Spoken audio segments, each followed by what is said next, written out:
Hi friends, இப்போ நம்ம எதை பற்றி பேச போகிறோம்னா லஞ்சத்தை பற்றி பேச போகிறோம். லஞ்சங்கிறது நம்ம நாட்டுக்கு ஒரு புற்றுநோய் மாதிரி. அதை அழிக்க முடியாது, நிரந்தரமாக அழிக்க முடியாது. ஆனால் பரவாமல் தடுக்கலாம்.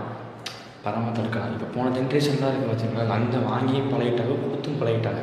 அவங்களை மாற்றவே முடியாது. ஆனால் இப்போ வர ஜென்ரேஷன், புது ஜென்ரேஷன், அதை மாற்றலாம், அதை மாற்ற முடியும். அதுக்கு நம்ம புது ஜென்ரேஷனில் யார் அடுத்து நம்ம தான். நம்ம என்ன பண்ணோம்னா லஞ்சம் கொடுக்கவும் கூடாது, வாங்கவும் கூடாது. லஞ்சத்தை பற்றி ஒரு சின்ன விஷயம், லஞ்சம் ஒழியங்கிற சின்ன விஷயம் ஏற்கனவே கமல் பேசிட்டார். இந்தியன் படத்தில் கமல் பேசிட்டார். அதே வீடியோவை நாங்கள் எடிட் பண்ணி போட்டிருக்கோம், பாருங்கள், பார்த்துட்டு கமல் பேசியிருக்க வீடியோ பார்த்துருக்கீங்க. அதில் கமல் என்ன சொன்னார்னா, லஞ்சம் வாங்கவும் கூடாது, கொடுக்கவும் கூடாது. ஆமாம், லஞ்சம் வாங்கவும் கூடாது, கொடுக்கவும் கூடாது. இதை நம்ம செஞ்சோம்னா வருங்கால இந்தியா கன்ஃபார்மாக ஒரு ஆரோக்கியமான இந்தியாவாக அமையும். இதை நம்ம செஞ்சே ஆகணும். இது ரொம்ப அவசியம். இது அவசியம் சொல்கிறது தான் அவசரம். இந்த படம் 20 வருஷம் ஆச்சு.